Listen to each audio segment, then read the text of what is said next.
How are you? Most people answer that question with fine or good. But obviously it's not always fine, and it's usually not even that good. This is a podcast that asks people to be honest about their pain. To just be honest about how they really feel. About the hard parts of life. And guess what? It's complicated. I'm Nora McInerny. And this is terrible. Thanks for asking.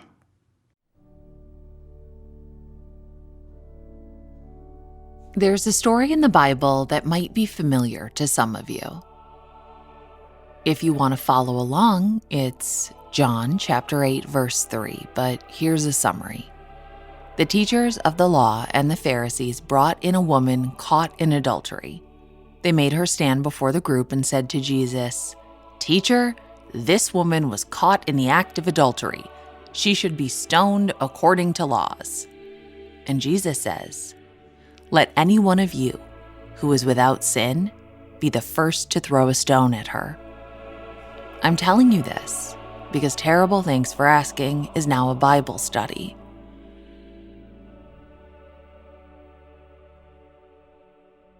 Kidding. And also because this story is significant to today's guest. Jenni grew up in the Mormon church. And like many Bible stories, she heard this one, along with many others, many times throughout her life. Like a lot of religious parables and life lessons and allegories that we hear often, they don't really mean anything to you until they mean something to you. The point of that Bible passage is to show that we can't judge each other because none of us are perfect. The story also shows that most of us are ready to publicly shame and possibly stone to death someone who did something that we consider bad. When Jenni reached out to us, the subject of her email was "I cheated." And man, did that get into the group Slack fast and furious, because nearly everyone knows someone who has been cheated on, who will tell you everything, every dirty little detail. But who knows a cheater who wants to confess?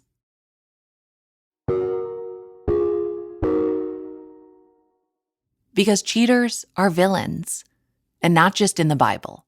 Coming up on this episode of Cheaters. Do you want to go and find out what he's been up to? Yeah. They're on the move. Go! That's a clip from one of my favorite shows of all time, extremely problematic show, Cheaters, which I still own on DVD. Last year, the cheating scandal on Bravo's Vanderpump Rules dominated all pop culture. You want someone to just gas you up. That girl is searching for identity in men. She has no identity of her own. Willing to stoop so low as to one of her best friend's life partners. I don't know how it happened. It happened. Even outside of the show's usual fan base. Tucker got caught up. Got caught up like that dude from Vanderpump Rules. We love to jump on a cheater. You're a worm with a mustache. If a friend called me right now and told me that their partner cheated on them, I would be furious. I would buy a billboard and put it outside of the cheater's workplace saying, "I know what you did." That's how crazy I am. For many people, cheating is absolutely unforgivable, which honestly makes sense. But if you've read or listened to any Esther Perel, if you've been a cheater, or if you've been cheated on, you know that sometimes cheating isn't simply villainous. Sometimes it's just an example of hurt people hurting people. Jenni's story is about so much more than infidelity because, like all humans, Jenni's romantic relationships have taught her a lot about herself. And in her case, as a Mormon girl from Idaho, this started at a very young age. My idea of marriage growing up was, it's not an option. It's something you got to do. And once you're married, you're in it. And that's it. I think there was always an element of it doesn't matter who it is. They just have to be somebody who I guess, wants the same things you do. That's your eternal partner, which when I was young and naive, I guess, it felt a lot like that Disney story of, you find your forever person and you're literally together forever. Beyond this life, forever, creating worlds on your own. When do people in your community tend to get married? Oh, as young as possible. As young as possible. I mean, as soon as you're 18, everybody's talking to you about you're going to get married soon, and then you're going to have kids of your own. And I mean, up to that point, it's so ingrained, like you're not supposed to spend it like more than the appropriate amount of time alone with the opposite gender. And, you're not supposed to do things that are like sexual at all. And then they're like, get married and have kids. Have fun. If you're supposed to get married as young as possible, you probably need to start dating as young as possible, right? So you can meet people, get a sense of who you are, what you might need in a relationship, have some fun before you settle down. Nope. I started dating when I was 14, which is actually 2 years younger than you're supposed to in the Mormon religion. I got a lot of judgment for that. Lots of shame started at that age. And I had experiences where I dated these boys who were really devoted to Mormonism and wanted to go on missions. And they went on their missions, leaving me home. They in that culture, they call it like, oh, you're waiting for a missionary, and there's this weird superstition/spiritual thing where it's, oh, if you're having a hard time on your mission, it's because of the sins you committed before your mission. The first boyfriend I had, I was still in high school when he broke up with me, and his breakup was a lot more mild. It was just that he wanted to focus, which I respected, and I was only 16 at the time, so it was fine. Then I dated another guy that I was head over heels for. I mean, he's my first love, and he actually came home from his mission because he was struggling so much. Was trying to have a relationship with me, but I was trying to be a good girl. And, I said, you need to go back to your mission. So go, and we'll just keep writing letters and everything will carry on. I'm going to college. It's fine. And then he wrote me a really, really awful letter before he went back to his mission that did blame me for everything. Blamed me for him having to come home and his distractions and his not feeling worthy. And yeah, that really, really destroyed me. And it's one of those relationships that's haunted me in all of my relationships. I always feel like I'm doing things wrong and it's my fault that they're not reaching their potential or something. I think a lot of us have experienced this. Our early romantic relationships can really shape our idea of love going forward. So if you are cheated on or treated poorly or blamed for ruining someone's spiritual, religious mission, in our first relationships, we start to believe that this is what relationships always look like. Nobody was talking to Jenni about what a relationship should look like, besides checking certain religious boxes. There was more emphasis on just finding a husband. So she did. I got married at 23, which is old for Mormons, believe it or not. We met at church. The first time I met him, I actually remember meeting him the first time, and all I thought was, he could be attractive, which is awful. But I was dating another person at the time, and that person also destroyed my self-esteem. So I was in a really low place, and he always made a way to be around, and then he started asking me on dates, and, he gave me what I needed at the time. Actually, as soon as we were engaged, things kind of changed. Like I was already scared. I confided in my bishop and I said, I just have doubts. Everything in our relationship has changed since we got engaged. We fight all the time and he's telling me what I can and can't do. And that doesn't feel right. And my bishop looked me in the eye and he's like, it's just sexual tension. Once you get married and you have sex, it'll all go away. And I believed him. So I got married.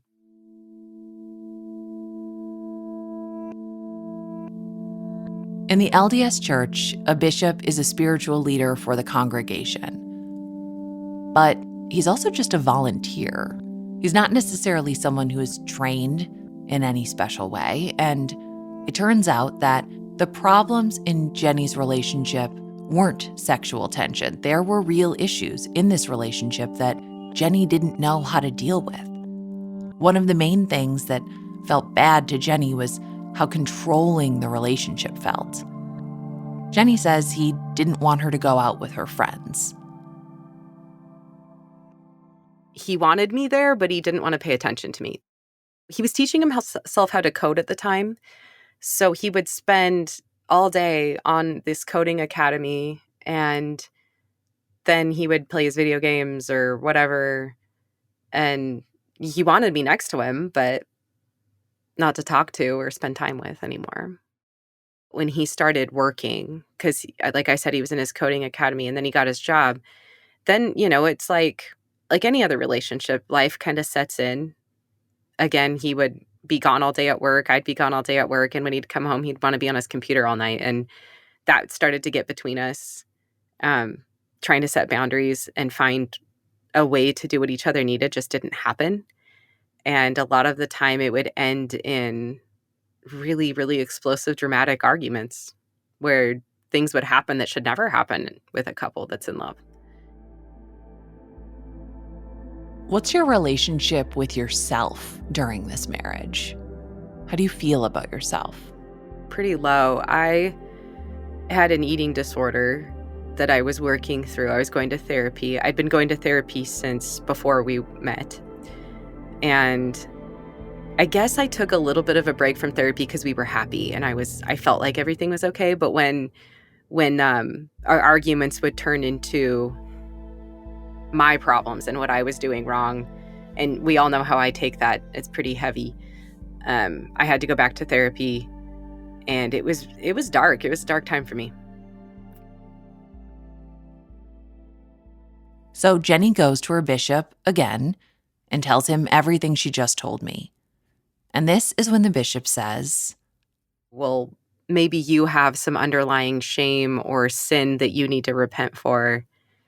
And then the conversation turned into telling me about your sins. So once he got into that, he then pulled out the Bible, the story of the woman taken in adultery. He made the point of let he who was without sin cast the first stone, which is true. And he made the point that Christ didn't judge that woman. But for some reason, I never forgot that conversation. It was such a small one, but I never forgot it. And now, years later, all the experiences I've had, I'm like, maybe there was a reason I needed to hear that at that time. Why did the bishop tell this young woman, a woman who was faithful to her husband, a story about an adulterous woman? Like Jenni said, there was a reason that moment stuck with her. It feels like the universe or God or Joseph Smith or whoever you feel looks out for us knew that one day Jenni would need to remember that she too can be forgiven for any of her sins. But at that moment, that story didn't help Jenni and her marriage. So Jenni decides to just keep going because in Jenni's religion, you don't get divorced. You don't entertain leaving a marriage. You deal with it. But it doesn't get better. Their relationship dynamic stays unhealthy. And when I'd get back from talking to the bishop and I'd feel better, he would confess to me, well, I've been looking at pornography again, which in the Mormon religion is very, very bad. So he didn't tell me that he had issue until we were married, and then it was our problem, not his problem, right? But the problem is that his way of taking the blame and shame off of himself was telling me things like, if you were a better wife, if you were more sexy, I wouldn't need to do this. And that was not good because I already hated myself. So I think that attitude started to show in the way he treated me in front of even my family. And that's when my family intervened and said, you're not happy. You're not yourself. You're not who you used to be. Something's wrong. And we think it's him. And that's when I think my eyes were starting to open to, I can't blame him for everything, but just open to how we weren't good for each other. This is a huge deal for Jenni's religious family to encourage her to get divorced. And she does. And in her late 20s, becomes truly independent for the first time. When we come back, Jenni gets her groove back.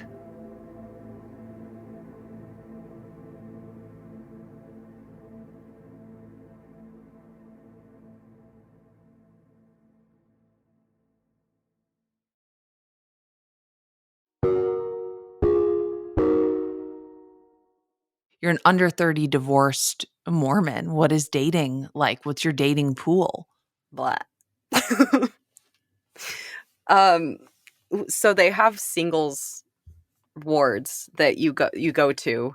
You can go to the family ward if you want and, spend time with your married friends, which all deserted me when I got divorced.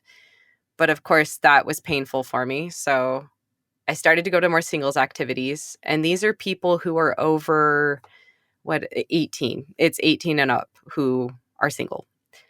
And the Seattle area where I was living at the time had a decent amount of singles. And it would fluctuate, in the summer you'd get more because people were there for seasonal stuff. But just the hard thing is your shortcomings and your baggage is so much more obvious when you're you meet somebody and they're like, so you're 28 and you're divorced. Like, tell me about that. And it's like, that's not all I am, please. After the divorce and some mediocre dating in Seattle, Jenni decides to move back to Idaho. Here, the dating community is smaller, so she tries meeting men outside of the church community. And that's how she met a guy we're going to call Dave. So he was my age, which I hadn't dated a guy in my age in a long time. And he was like a really down-to-earth, sweet guy at the first. And I met him at the gym, which is something I also hadn't done before. And I liked that because, we bonded over that. We both had an interest in being healthy. Jenni spends a lot more time at her gym, and pretty soon after meeting Dave, becomes friends with another guy who we will call James. This is the kind of gym where you work out, but you also go to a bunch of events together. Happy hours, hangouts, fitness competitions.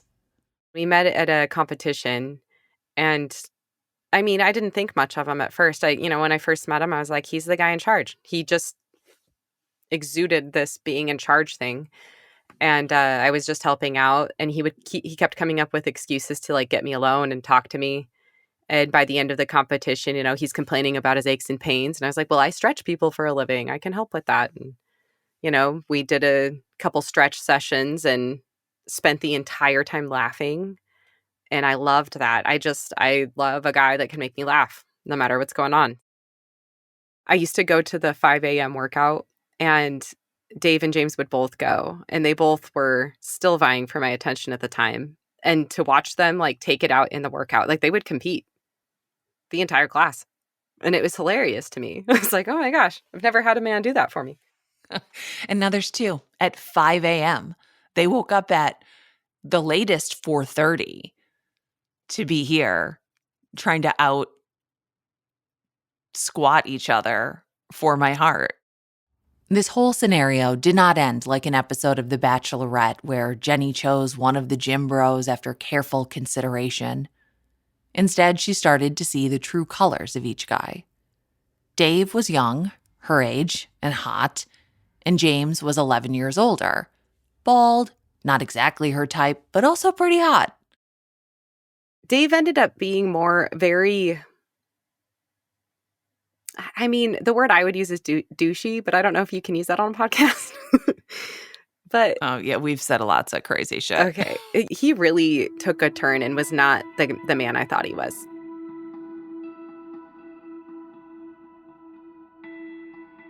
And then my roommate that I was living with at the time told me that they had a history while she was still married, and he had lied to me about a lot of things.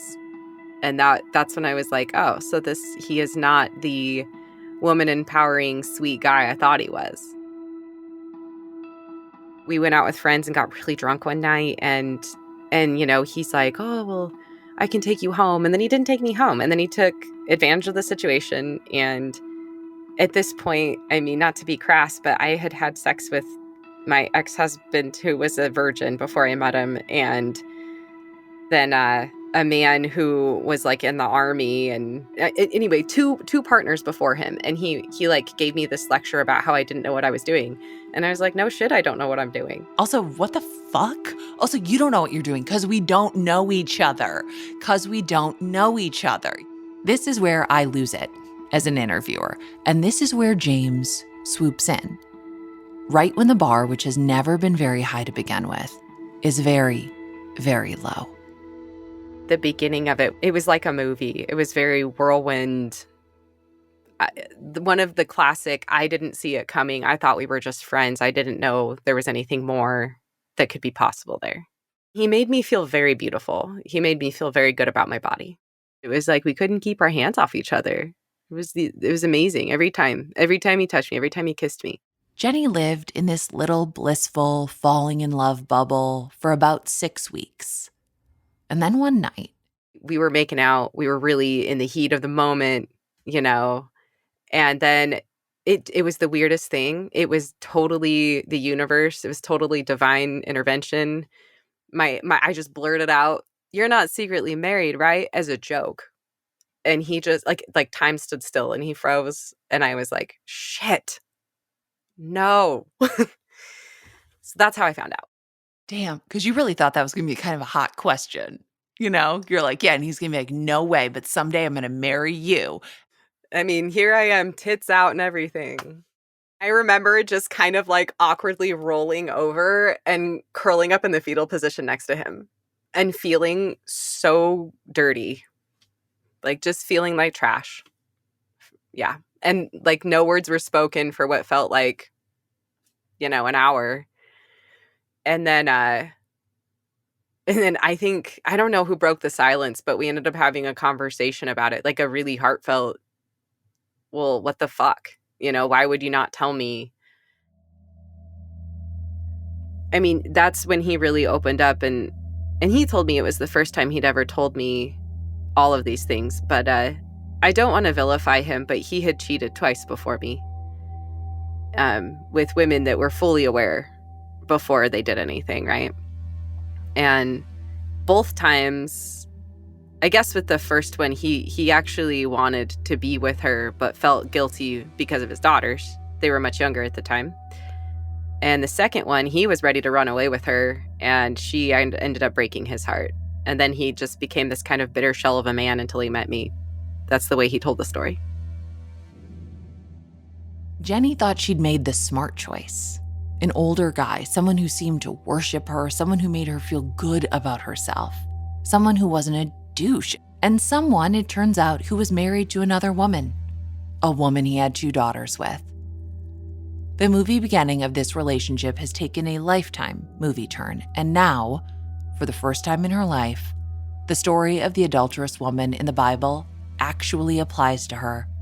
She was a woman taken in adultery, not by consent, not with her knowledge. And yet all of her internal programming is tossing stones at herself. I think we laid there and talked for a good 4 hours or so before I was like, all right, you have to go home now. Like, you can't sleep here. When he leaves that night or the morning or the middle of the night, like, what do you think the status of your relationship is? I didn't know what to do. I mean, I was in complete shell shock. I had gone from being like this really good person who only did good things, and when she did something bad, owned it and made it better. And that was like the bottom of the barrel. I can't fix this.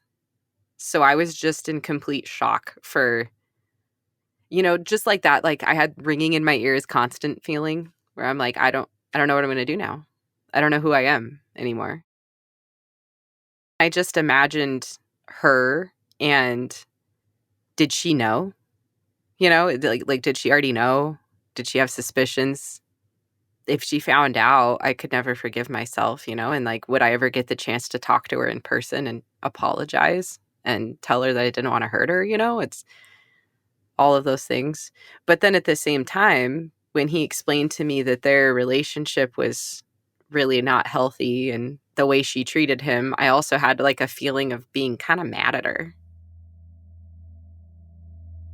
I told him, we can't talk. Like, I can't do this. I can't be that person. So please don't contact me.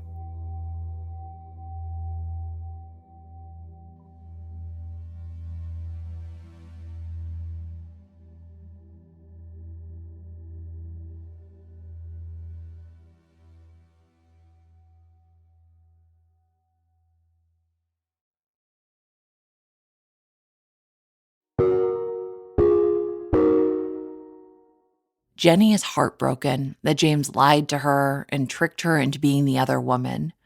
And she also feels so guilty for being the other woman in his marriage. And then to really top things off, she gets a random phone call from Dave. And as a reminder, he's the other guy from the gym who turned out to be, as Jenni put it, kind of douchey, and how I would put it, a total jerk.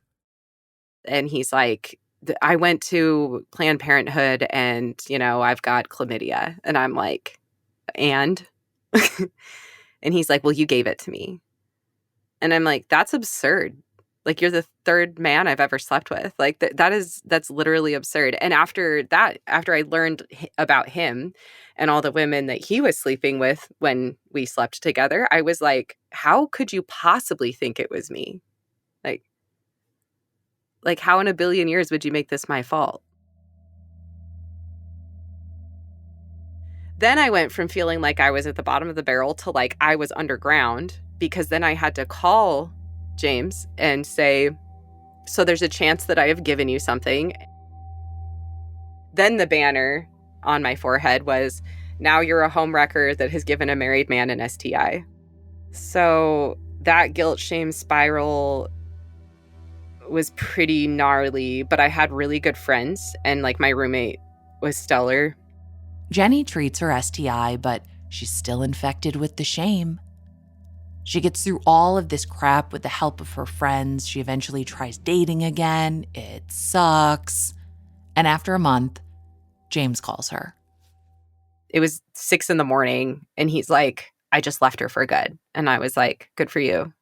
Like, because I was pissed at him. And also, I told him that I didn't want to be the reason he left his wife. I was like, if you're going to do something that life-changing, you're doing it for you. Like, it's not about me. He said, I just miss you in my life. I just want to be friends. And I was like, as long as you can hold a boundary, we can be friends, but I don't want to like see you alone. So it just started with, like Marco Polo messages and just text messages and just, fun friend stuff. It wasn't anything. And then slowly that kind of morphed into like, oh, well, I happen to be by your work on my lunch break. Like, let's just pull out the tailgate and we'll eat lunch together. So, little things like that weren't a big deal, but I was dating a bunch of other guys just casually, and he knew that. And like, I think one night he came over, he like dropped in, and I was like getting ready for a date, and he could tell, and it like kind of crushed him. And then after that, his attitude became a lot more, I'm going to win this fight. And so it was really sweet. Like, he called me. It was really close to St. Patrick's Day. And he's like, meet me in the park. I just want to talk to you. And we had a really long talk. And he was just like, I've been alone. I've tried dating, and like, you're all I think about. You're the only person I want to be with. And that kind of, my walls just like crushed. And just like that, James and Jenni are back together. It was so much fun. I mean, this coincided with COVID, and I was starting nursing school. So I was doing online classes. He was home, paid from work. So we virtually spent every moment together. And we did so many fun things because we could. It was like, well, let's just go wander around Bed Bath & Beyond for 4 hours, or let's drive to Wyoming and spend a couple days with your friends, And so we did all sorts of things that were just like it was how you would want your start of your relationship to go, where it's just easy and you can do whatever you want. It was great.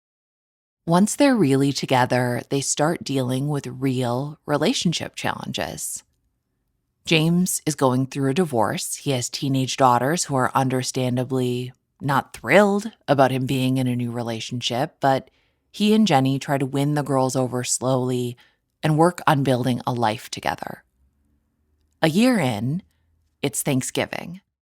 So I was like going upstairs to get us pie, and his phone's sitting there and it chimes and it's a woman's name. So I did what any woman would do, any crazy, jealous woman, and, opened his phone and like was reading the text messages. There was nothing immediately unsettling about it, just the fact that I didn't know who it was.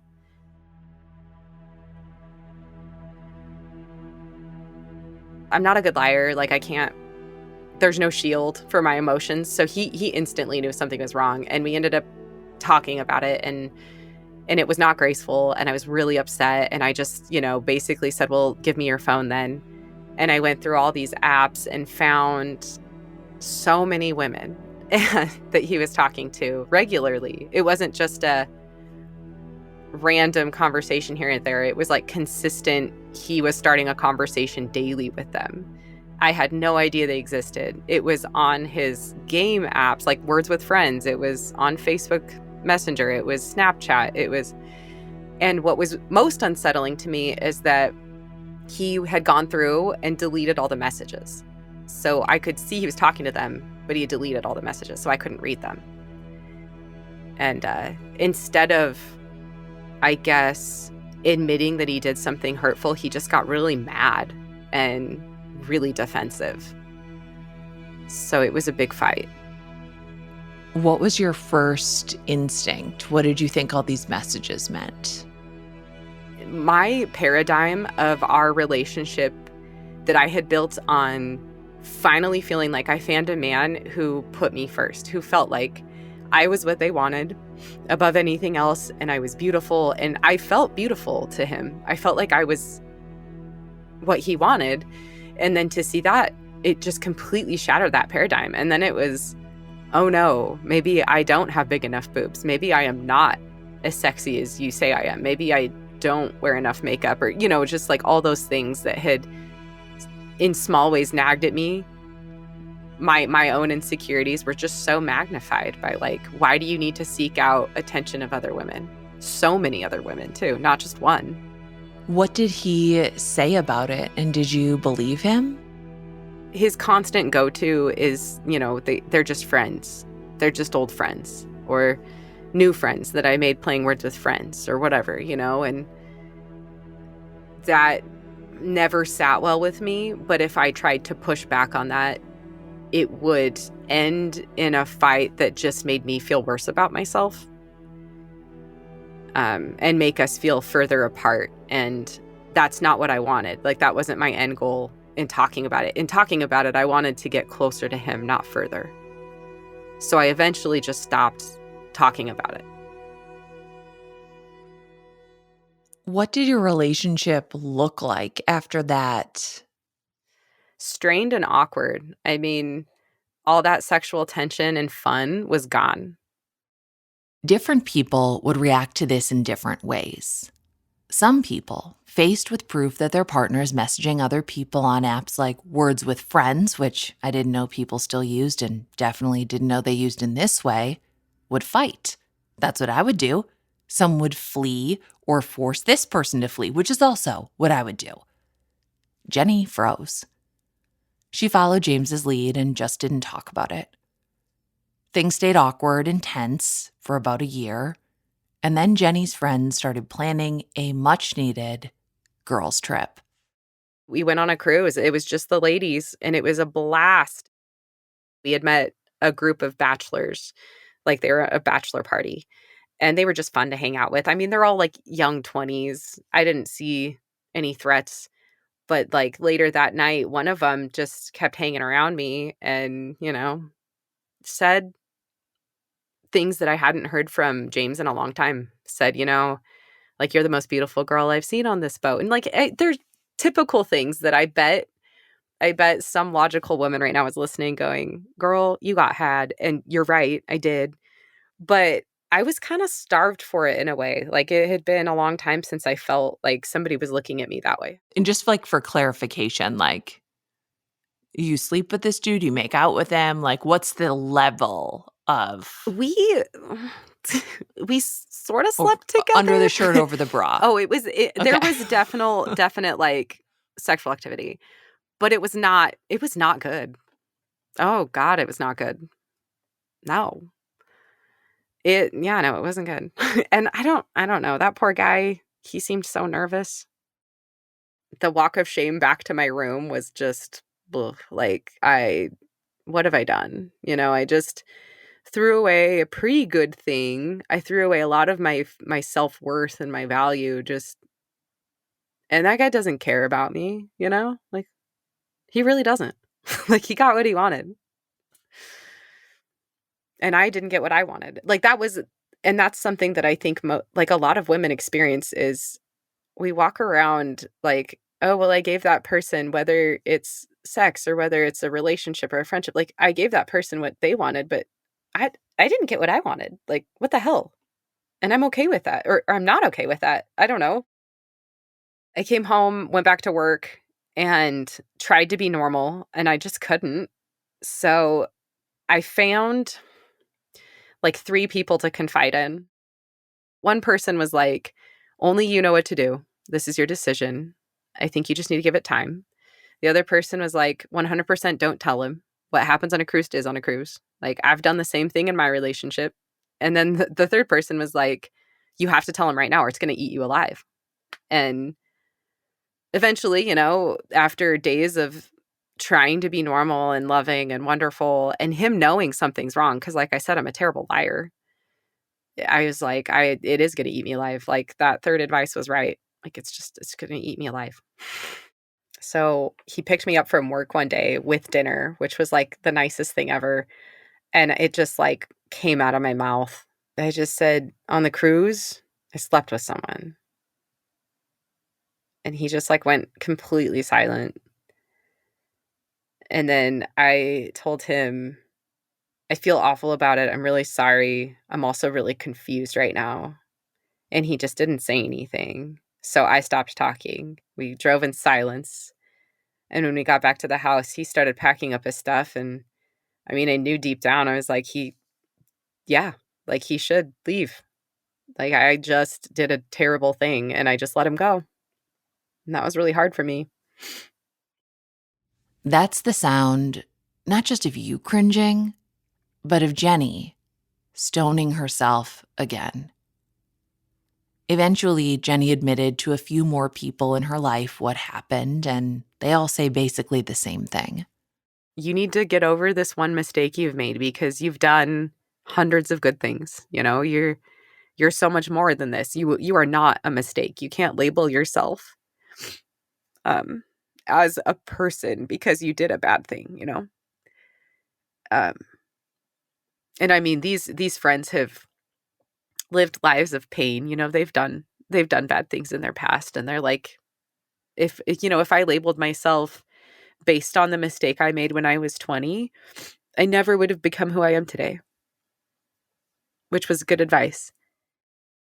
From there, I started to move into a place where I felt like I need to own what I did so that I can get past the shame, I guess. And I don't know why I chose this way, but the way I chose is to go to my closest group of people and tell them what I did.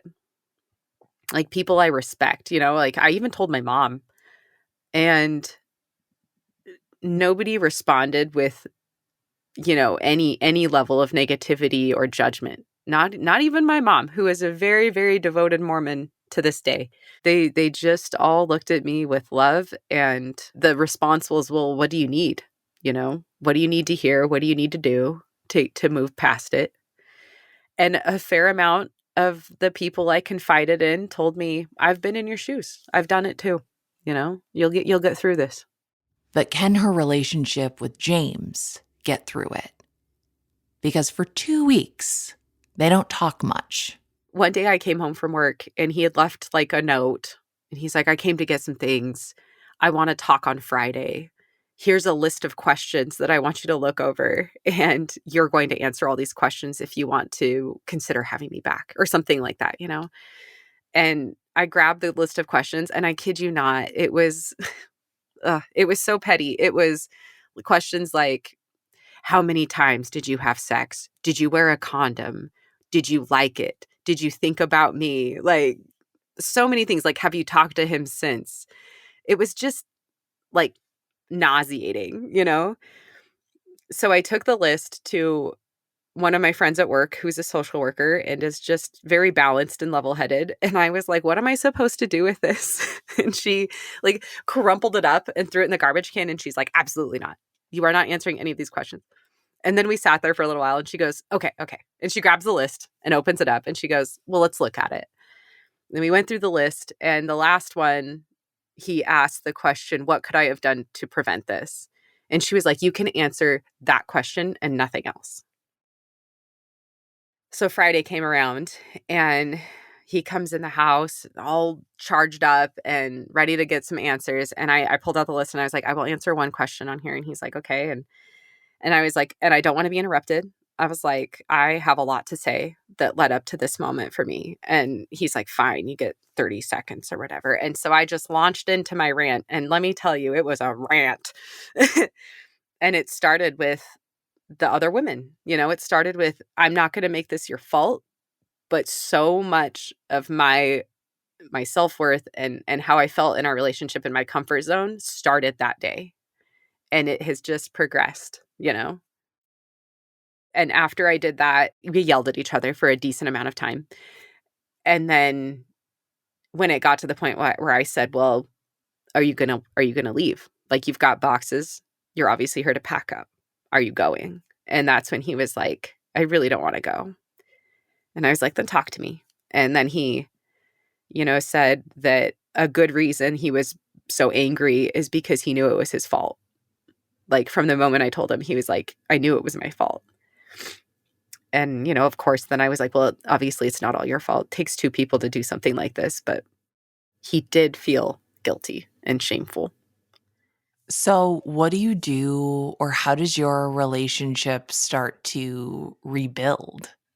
Well, I was very humbled by what I had done and felt like, obviously, I'm not the great girlfriend I thought I was. And so I just told him, you know, this timeline is up to you. Like, I don't really feel like dating right now. So I'm just going to live my life. I'll be working. I'll be doing whatever I can. And, you know, you just tell me when you want to do stuff. You have to reach out. If you want to talk to me, you have to be the one to initiate everything. And he did. He would reach out to me at least daily. And then he started to ask me on dates. And then eventually got to the point where he was like, it's just uncomfortable now because I want to stay at your house every night, but my clothes are somewhere else and it doesn't make sense. So I'm coming home. And I was like, all right, I think I'm ready for that. And that probably took 2 or 3 months to like where he was back home. So, what has the past year been like, and how would you describe your relationship now? It's been so up and down. It has been so up and down. Lots of, every time we get in an argument now, it comes up in some way. You know, I will say something about things he's done, or he'll say something that leads him to say something about things I've done. It's never going to go away. It did get to the point a couple months ago where I told him, I'm so unhappy that we have to do something. Like, either I need out, or, you know, we've got to fix how we talk, because our communication is like terrible. And so he said, all right, let's try therapy. We did a couple sessions. It didn't really fit for him. So we're thinking about, I don't know if we're going to go back, but I mean, we'll go for like a decent month or so without fighting. And then when we have a fight, it's bad. Like, it's bad enough. The most recent fight was bad enough. He moved out for a week. And, you know, that's not healthy. We all have the ability to move on. We all have the ability to forgive. It's there somehow. And in a really twisted way, we all have the ability to love people who have hurt us. And no matter, even to this day, I mean, he and I both question for ourselves, is this still healthy? Is this still what I need? And yet, when we try to take a week off, we just can't, Like, I love him and he loves me, and I don't know why. Neither of us know why.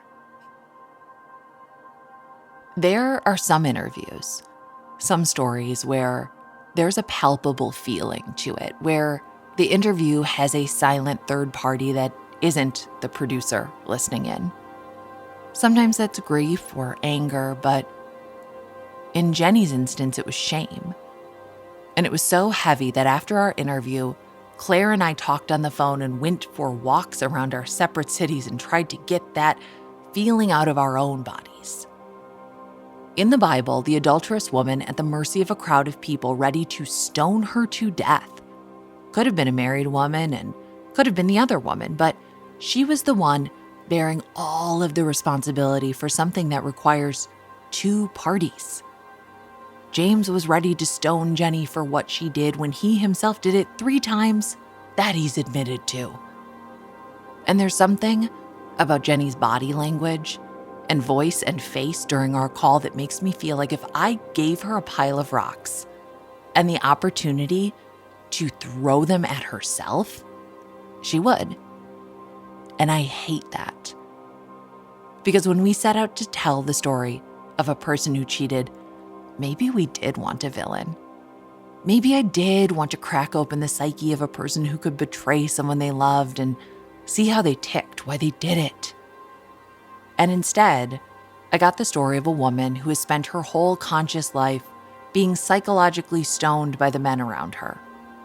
Told she's a problem for kissing boys as a teenager, that she ruined a mission, drove a man to porn addiction, wasn't good at sex. And it honestly pissed me off for her. And while I would like to think of myself as somewhat impartial, somewhat neutral, the fact is I'm not. And even when I do my best to tell these stories with nuance, there are some stories where I want my own bag of stones. I just keep thinking about how, like, the thread in all of your relationships is, like, the relationship with yourself when you're younger is just like someone hands you shame and just pins it to you and says, you keep this, and you just bring it with you into every interaction and every relationship. I can just feel that weight, like you are wearing all of that shame like a fucking exoskeleton. And it was never yours. It was never yours. It was like forced upon you by a system that's like, oh, I'm sorry, are you a girl, not yet a woman? Well, let me just let you live in anticipation of, the male gaze being this sum of your value, but also a weapon that we will wield against you. You must be appealing to us, but if you are too appealing, that is your fault, not our responsibility. And just, this is a series of men shirking their own personal responsibility and putting it on your little baby shoulder so you can never fully grow. And it's fucking gross, and it never should have happened to you, and I'm sorry. What is your relationship with yourself right now? That's hard to put into words. I feel like it's turned into a lot of pep talks because almost every time I meet somebody who's like telling me they made a mistake or something now, I'm listening to them. I'm being there for them. But in my head, there's this voice that's like, you're so much worse than that person because you've done all of these other things, So on the bright side, it's made me a really non-judgmental person.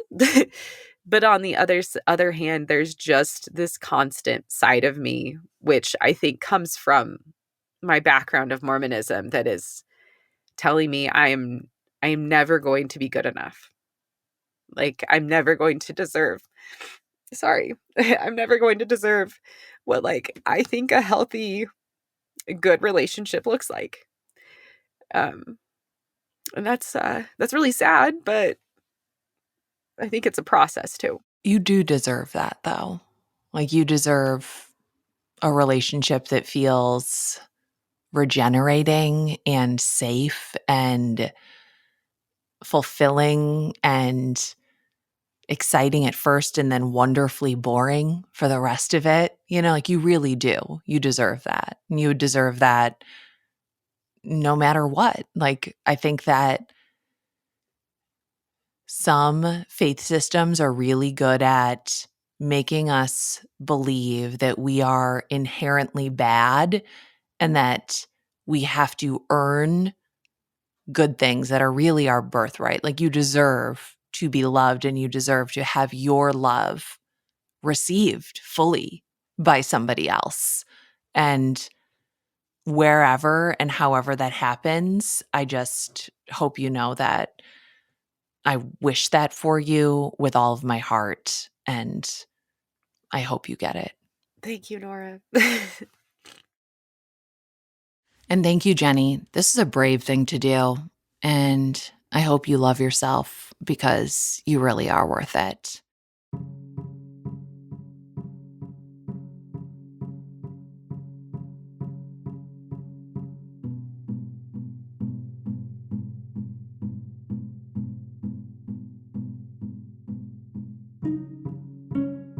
This episode was produced by Claire McInerny.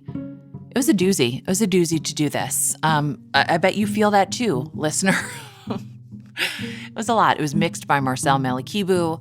The rest of our team is Megan Palmer, Michelle Plantan, and Grace Barry.